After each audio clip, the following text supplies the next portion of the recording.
사순절 셋째 주간입니다.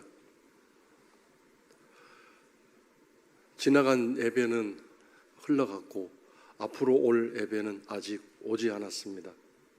오늘 이 예배는 그러므로 현재적으로 가장 중요한 시간에 가장 중요한 예배가 될 것입니다.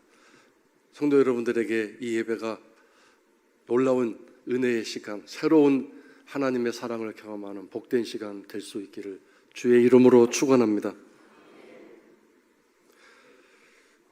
오늘은 예수님께서 십자가에서 달려 죽으신 일에 대해서 생각해 보려고 하고 여기에서 여러분과 함께 은혜를 나누려고 합니다. 예수님이 십자가에서 죽으신 일은 과거에 있었던 일 그걸로 끝나는 것이 아니라 오늘 나의 삶 속에 살아 있어야 할 하나님의 은혜이며 하나님의 능력이 되는 것이기 때문입니다. 예수님이 십자가에서 죽으신 일은 그러므로 오늘 나의 삶에 새 힘을 주고 소망을 주는 그런 살아있는 하나님의 내 삶에 지금도 움직이고 일하고 계시는 구체적인 하나님의 사랑이 되어야 하는 것입니다. 그렇다면 첫 번째로 예수님이 죽으셔야 했던 그 이유, 무엇 때문에 죽으셨고 왜 죽으셨는가를 먼저 생각해 보려고 합니다. 물론 당연히 우리는 나의 죄를 위해서 내 죄를 용서해 주시고 나를 죄에서 건져 구원해 주시기 위해서라고 대답할 것입니다. 죄의 대가는 사망이기 때문입니다. 하나님이 정해 놓으신 법칙입니다. 여기서 사망이란 하나님과 관계가 끊어지는 것을 말합니다. 영적인 사망입니다.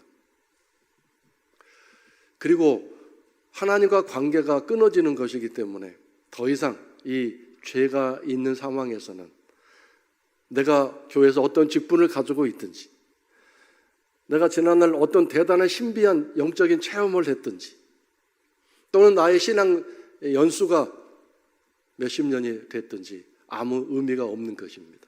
이 죄 문제가 해결되지 않는 한 하나님과 관계는 절대로 이어질 수 없기 때문이고 우리의 기도가 하늘로 올라갈 수도 없을 것이고 하나님은 우리의 기도를 응답하시기도 쉽지 않고 어렵게 만드는 것이기 때문입니다. 죽음, 이 생명을 내놓아야 하는 일을 위해서 구약시대에는 동물을 사서 내 대신, 내 죄 대신 죽어다오라고 제사장에게 형편에 따라서 비둘기를 사가는 사람도 있고 소를 사가는 사람도 있고 또는 그 예배 어떤 그 내용에 따라서 하나님이 정해 놓으신 법칙에 따라 각각 짐승을 사가지고 갔습니다. 짐승에게 내 죄 대신 죽어다오라고 내 죄를 전가시키고 그래서 그 죄에서 자유함을 얻는 일이 있었습니다. 그런데 이러한 방법은 심각한 문제를 하나 만들어냈습니다. 회개하는 일 없이 용서를 구하는 일이 일어났기 때문입니다. 이런 일이 계속되는 가운데 죄 지을 때마다 그렇게 한 것도 아니고 1년에 뭐 한두 번 몰아서 그렇게 하다 보니까 이 죄사함 받는 일이 형식적인 일이 됐고 더군다나 사람들이 각기 개인이 하지 못하는 죄까지 다 뭉뚱그려서 또 하나님은 길을 열어놓으셨는데 1년에 한 번 대제사장이 지성소에 들어가서 거기에 짐승의 피를 법궤 위에 쏟으면서 하나님 이 이스라엘 백성들의 모든 죄를 용서하여 주옵소서라고 대신 회개를 하며 하나님께 용서를 빌 때 그 하나님이 모든 이스라엘 백성들의 죄를 다 용서해 주시고 다시 하나님은 이스라엘 백성들과 관계를 계속 유지하셨습니다. 근데 이렇게 하다 보니까 신앙 양심이 무디어지고 하나님 앞에서 죄 짓고 사는 일이 아무 꺼리낌 없는 일이 되고 말았습니다. 죄 짓는 일은 그 죄값을 치르는 일이 생명이라는 사실을 내 목숨을 내놓는 일이라는 사실을 하나님과 관계가 끊어진다는 사실을 심각하게 느끼고 생각하지 못하고 이스라엘 백성들의 신앙은 점점 엉망진창이 되어간 것입니다. 그래서 하나님은 계획하셨던 예수님을 이 땅에 보내시는 일을 드디어 실행하셨습니다. 예수님이 직접 모든 짐승과 동물의 대신 희생제물이 되셔서 모든 사람의 죄를 이제 용서해 주시는 그런 일을 자신의 목숨으로 준비해 놓으신 것입니다. 이제는 누구든지 어느 때든지 어느 곳에 있든지 그것이 수천만 번이든 수억만 번이든 그 죄를 용서해 주실 수 있는, 옛날처럼 예루살렘 성전으로 짐승을 사가지고 올라가야 하는 일이 아니라 그냥 있는 그 자리에서 곧바로 그 죄 용서함을 받을 수 있는 길을 열어놓으셨습니다. 이 놀라운 일, 이 놀라운 은혜를 예수님의 죽으심으로 마련해 놓으신 것입니다. 그런데 여기에 한 가지 필수 조건이 있습니다. 구약 시대에는 짐승을 갖다 주기만 하면 됐는데, 내 죄를 전가하는 일로 용서함 받는 일이 됐는데, 예수 십자가 보혈의 피, 그 예수님의 생명을 내 삶에 적용하고 용서를, 죄 지은 것에 대한 용서를, 그 죄에서 권세에서 벗어나는 일을 하려면 반드시 필요한 게 한 가지가 있었는데 회개입니다. 회개를 해야만 예수님의 십자가에서 그 죽으신 그 생명의 능력과 은혜가 내게 적용되어지는 것입니다. 예수님의 그 생명, 죽으심을 내 삶에 갖다 적용해서 그 죄 문제가 해결될 수 있는 그런 길이 이제 예수님을 통해서, 하나님을 통해서 열어지게 된 것입니다. 회개는 어떤 의미가 있느냐면, 잘못했습니다, 뉘우치고 고백하는 그것으로 회개가 아니라, 그 회개하는 과정 속에서 내가 잘못된 마음과 삶의 구조와 내 이 인격이나 성향이나 성품이 잘못된 것을 고치고 새롭게 하는 그런 과정이 바로 회개입니다. 굳어진 내 마음과 단단해진 나의 성향과 나의 삶의 모습들, 관습들을 고치는 시간이고 바꾸는 시간입니다. 하나님께 맞추는 시간입니다. 그것이 회개입니다. 단순히 내가 잘못했습니다, 용서해 주세요, 이것이 회개가 아닌 것이죠. 하나님은 이런 과정을 통해서 우리가 날마다 새로워지는, 마음이 변화되는, 하나님은 우리 마음을 만지시고 고쳐주시는 그 일을 하고 싶으셔서 이 일을 우리들에게 준비 또 허락하신 것입니다. 그러므로 예수님의 십자가에서 죽으심은 우리의 죄 문제를 해결해 주실 뿐만 아니라 우리가 태어날 때부터 잘못되어진 우리들의 이 성품과 성향, 인격을 하나님 마음에 맞는 쪽으로 바꾸어가고 변화시켜가는 그런 일들을 하기 위해서 주님께서 십자가에서 죽으시고 부활하신 것입니다. 사람은 태어날 때부터 악한 존재입니다. 순자라는 사람은 성경을 모르는 사람인데도 성악설을 이렇게 얘기한 사람이죠. 사람은 태어날 때부터 악한 존재다. 맞는 얘기입니다. 태어날 때부터 아담이 죄를 짓는 그 순간 우리들 마음속에 죄된 성품이 들어오고 우리들의 마음을 완전히 바꾸어 버렸습니다. 그것이 유전적으로 흘러가게 된 것이죠. 우리들 안에 죄 짓는 성향이 자리 잡고 있습니다. 우리들의 인격과 성품이 어긋나고 빗나갔습니다. 점점 갈수록 이 유전적인 이 변형과 뒤틀림은 더 심각해져 가는 것 같습니다. 요즘 우리가 살아가는 세상 속에서 얼마나 끔찍한 일들이 많이 일어나고 있습니까? 더군다나 내 자신의 삶을 뒤돌아보면 하나님 앞에 얼굴 들 수 없는 그런 일들이 내가 살아오는 가운데 또 내 스스로 얼마나 많이 행하였는지를 깨닫게 될 수 있을 것입니다. 이것이 고쳐져야 됩니다. 이것이 바꿔져야 됩니다. 그런 나를 보고 깨닫고 하나님, 제가 이렇게 살지 않도록 저를 변화시켜 주십시오. 제가 죄를 지어서 죄인이 아니라 죄인이기 때문에 죄를 짓습니다. 죄를 짓고 싶지 않아도 제 이 성향, 성품, 이 나라는 구조가 그렇게 되어 있으니 어쩔 수 없이 그렇게 되는데 저 좀 바꿔주세요. 변화시켜 주세요. 다시는 이런 일이 하지 않도록, 이런 일이 일어나지 않도록 저를 좀 새롭게 만들어 주세요 하는 것이 회개인 것입니다. 하나님은 이걸 너무 기뻐하시는데 이따 마지막에 성경 구절을 통해서 확인해 보겠습니다. 자, 두 번째 질문이 이제 나와야 할 것입니다. 그렇다면 예수님은 죽으심으로써 이 일을 이루셨기 때문에 죽으시면 되는데, 그냥 죽으시면 되는데 왜 십자가에서 죽으셨는가 하는 것입니다. 이스라엘의 제사장과 유대인들이 악하기 때문에 예수님을 십자가에 못 박은 것, 그리고 로마 정부가 악하기 때문에 예수님을 십자가에 못 박도록 허락해 준 것, 그래서 예수님은 어쩔 수 없이 그렇게 하고 싶지 않았는데 십자가에서 죽으신 것인가요? 그렇지 않습니다. 하나님이 선택하셨고 예수님이 십자가에서 죽음을 결정하셨습니다. 십자가에서 죽으셔야만 했습니다. 십자가 아닌 죽음은 의미가 없기 때문입니다. 일부러 택하신 십자가의 죽음. 그래서 오늘 본문 말씀에 부끄럽다라는 단어가 나옵니다. 부끄러움입니다. 부끄러움을 위해서 십자가에서 죽으셨습니다.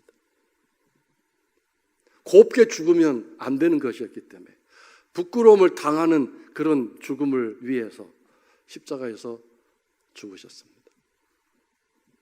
부끄럽다라는 말은 수치스럽다, 모욕적이다 그런 뜻입니다.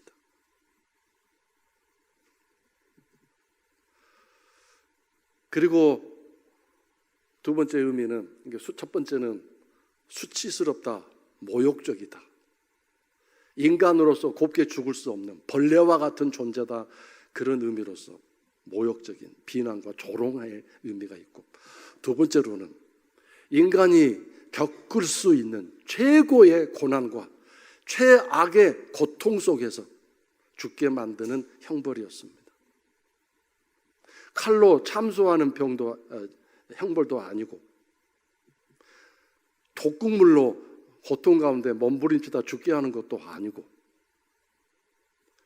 밧줄로 처형하는 그런 고통도 아니고 십자가의 형벌이 얼마나 인간에게 줄 수 있는 최악의 고통인지 우리가 깨달아야 합니다. 그 중동 지역의 뜨거운 태양 아래서 사람이 매달려 있으면 말라가서 한 3, 4일 후에 죽습니다.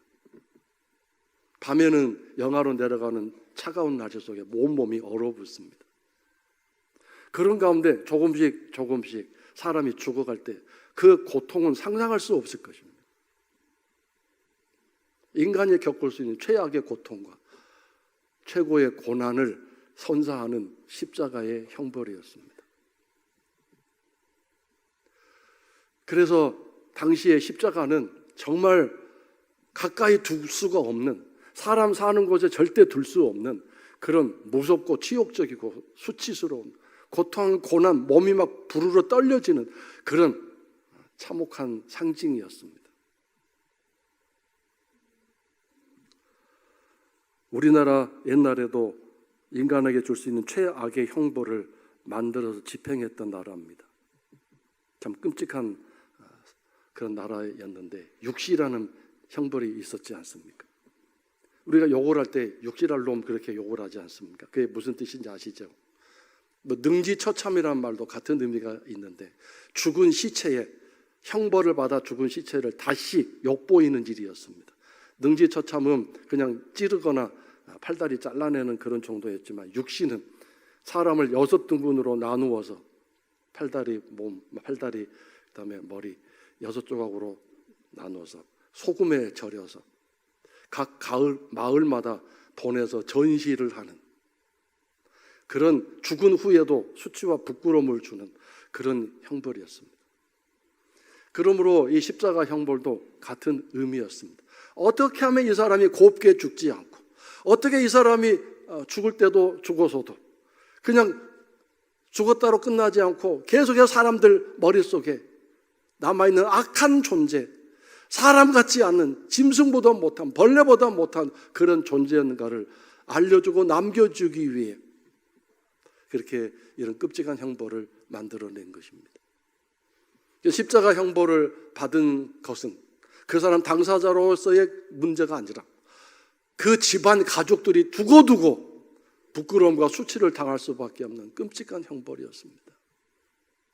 한 집안에서 누군가가 십자가 형벌을 받았다면 그 집의 모든 가족들은 두고두고 그런 비난과 조롱과 눈총을 받으면서 사람들에게 외면을 당하는 그런 무서운 형벌이었습니다.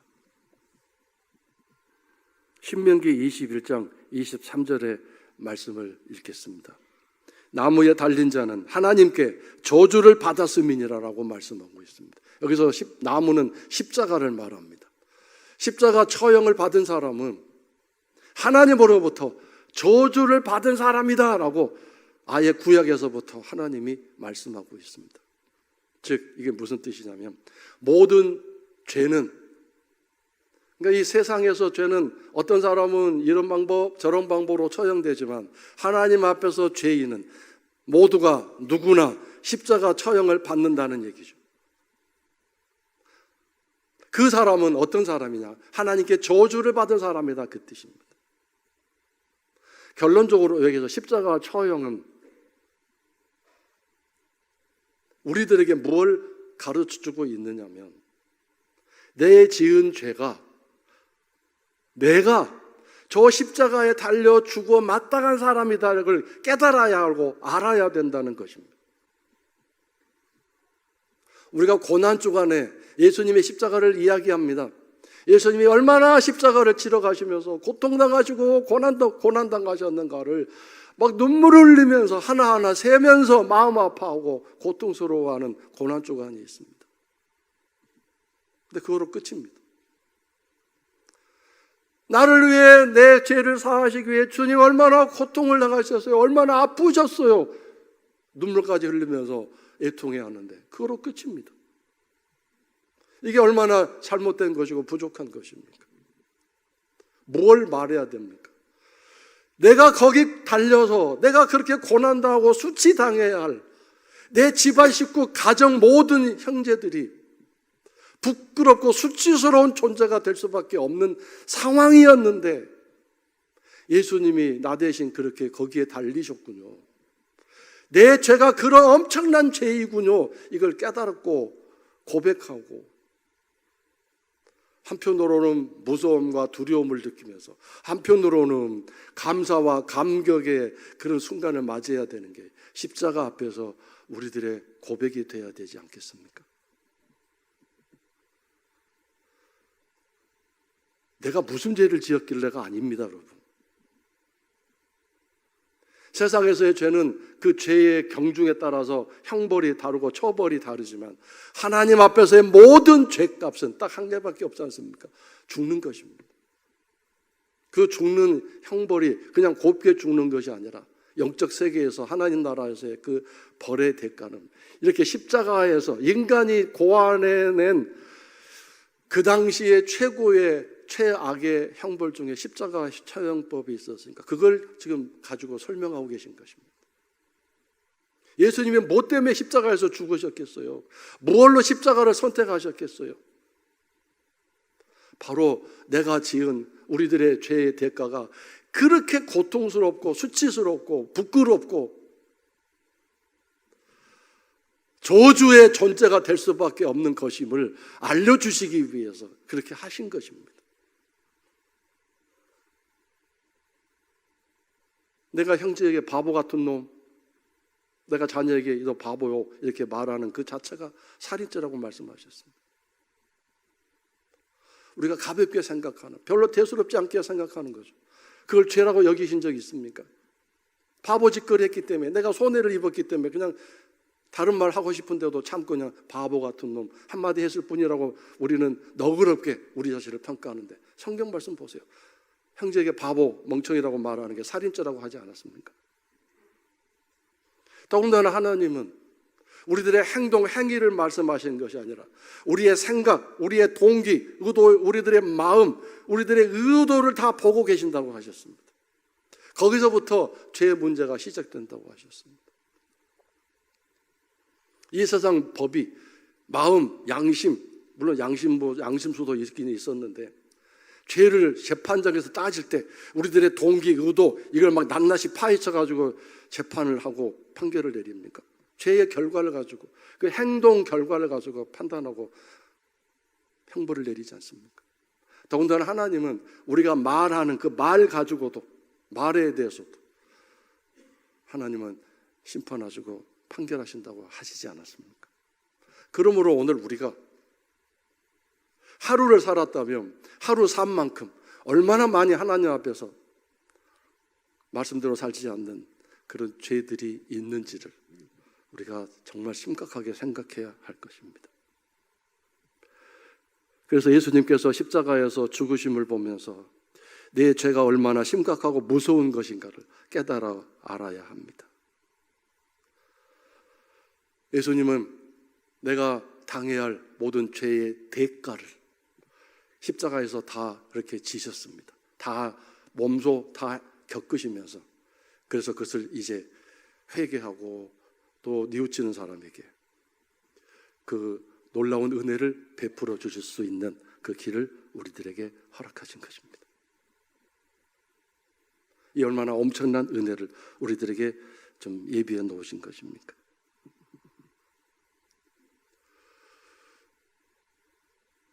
예수님의 이 놀라운 은혜가 오늘 우리들에게 있기 위해서 우리들이 해야 할 일이 무엇이겠습니까? 늘 회개하는 일이 얼마나 중요하고 멋진 일임을 깨달아야 되겠습니다. 어떤 사람은, 또 이단은 회개할 필요 없다고 말하는 사람들이 있습니다. 성경을 잘못 해석하고 성경을 오해하는 쪽으로 말하고 있기 때문에 그렇습니다. 그런 쪽에서 이어지는 이단이 구원파입니다. 회개할 필요가 없다고 말합니다. 이 얼마나 잘못된 일입니까? 날마다 매 순간마다 예수 보혈 의지하여 살아갈 수밖에 없지 않습니까? 자, 그 다음에 예수님의 십자가에서 죽으심 세 번째 의미가 있는데, 그게 뭐냐? 오늘 본문 말씀에 나와 있는데 기쁨이란 단어가 나와 있습니다. 그는 그 앞에 있는, 그 앞에는 예수님은 십자가 앞에 있는 기쁨을 위하여 십자가를 참으셨다, 견디셨다. 그 고통과 부끄러움을 다 겪으셨다. 개의치 아니하셨다. 신경 쓰지 않으셨다. 아랑곳하지 않으셨다. 무엇 때문에? 그 앞에 있는 십자가 앞에서 이 십자가를 통과하면 바로 이제 앞에 기다리고 있을 그 기쁨을 위해서라고 말씀하셨습니다. 그 기쁨이란 무엇입니까? 어떤 기쁨입니까? 그것은 당신의 백성들이 이 죄의 권세에 짓눌려서 기쁨도 없이 평안도 없이 그 죄의 권세의 주장자인 악한 사탄의 영향력 하에서 귀 흔들어 끌려다니는 그런 삶에서 벗어나서 하나님 아버지가 예비하신 놀라운 삶, 기쁨과 평안과 화평의 삶을 살아가는 것이 얼마나 기쁜지, 그 기쁨의 일을 위해서 그 십자가의 모든 고통과 수치스러움을 다 견디시고 심지어 음부에까지 갔다 오셨다고 하지 않았습니까? 죄의 대가를 완벽하게 치르시기 위해서. 그래서 하나님이 기뻐하시는 일입니다. 하나님이 놀랍게 우리들을 사랑하셔서 이 사랑이 오늘 우리들에게 십자가의 죽으심과 부활로 우리들에게 허락된 것입니다. 근데 문제는 이 기쁨, 죄의 권세에서 해방되고 사망의 권세에서 벗어나는, 그래서 당신의 백성과 자녀들이 하나님의 영향력 하에서 푸른 초장 쉴만한 물가에서 비록 내 삶은 힘들고 물질로 어렵고 관절염으로 몸은 아플지라도 내 마음 내 심령은 하나님의 기쁨과 평안이 흘러 넘쳐서 내 마음 내 심령이 하나님의 음악 소리가 흘러나오는 그런 자녀로서 이 땅에 살아가는 것을 기뻐하시는 일인데, 문제는 회개하지 않으면 이 일이 일어나지 않는 것입니다. 회개가 얼마나 중요한지 이제 누가복음 15장 7절 말씀을 읽겠습니다. 우리 다 같이 함께 읽겠습니다. 내가 너희에게 이르노니 이와 같이 죄인 한 사람이 회개하면 하늘에서는 회개할 것 없는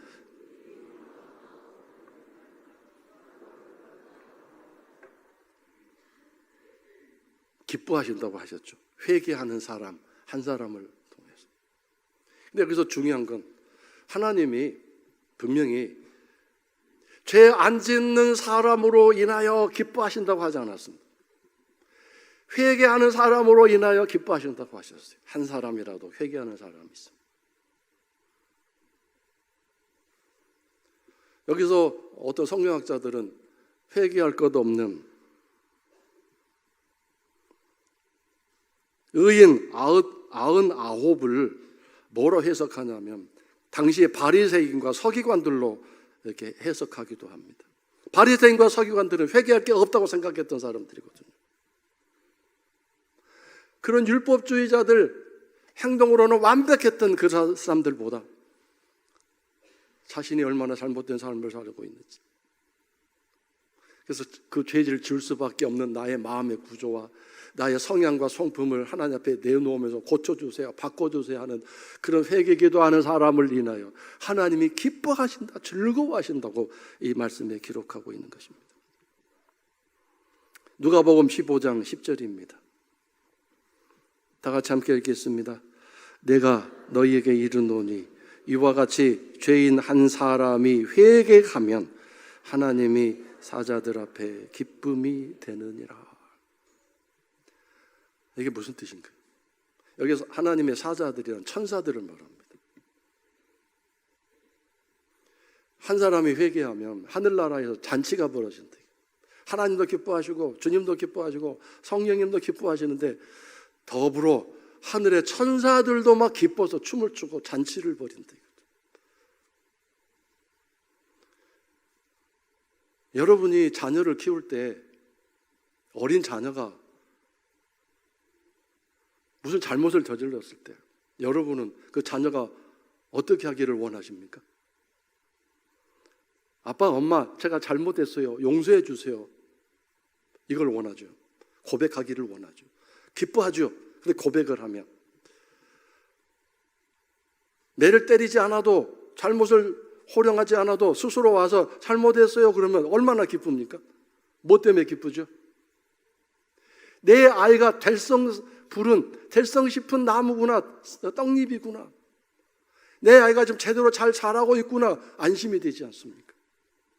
근데 이 아이가 잘못을 했는데도, 심지어 야단을 치고 심지어 매를 때려도 잘못했다는 얘기를 하지 않고 나중에 매가 무서워서 잘못했어요 말하긴 말하는데 뭘 잘못했는지 모르고 있거나 정말 잘못했다는 걸 느끼지 못하고 알지 못하고 인정하지 못하고 단지 매 맞는 것 무서워서 그렇게 말할 때 여러분 마음이 얼마나 아파요. 고통스러워요. 왜요?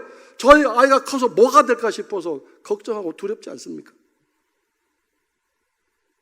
그러니까 하나님은 우리가 정말 내가 뭘 잘못했는지, 하나님 말씀에 어긋나 무엇을 지금 잘못해서 하나님 마음을 아프게 했는지, 천국을 침울하게 만들고 모든 천국을 지금 슬프게 만들고 있는지 그걸 깨닫고 회개할 때 같은 죄를 수만 번 짓고 수천 번 지었을지라도 질 수밖에 없는 약함을 당당하게 또는 뻔뻔하게 할 정도로 하나님 앞에 나가 고백하고 회개하는 것 기뻐하신다 이거죠. 그걸 기뻐하신다는 거죠. 천국에서 잔치가 벌어진다는 거죠. 세 번째 말씀 누가복음 5장 32절입니다. 다 같이 함께 읽겠습니다. 내가 의인을 부르러 온 것이 아니요 죄인을 불러 회개시키러 왔노라. 예수님이 이 땅에 오신 것은 잘하고 멋지게 신앙생활 잘하는 사람 불러서 상 주기 위해서 오신 것이 아니다 이거죠. 그런 사람이 한 명도 없다. 하나님 규정에 맞을 사람이 어디 있냐. 이렇게 전제 조건을 하신 다음에, 그런데 나는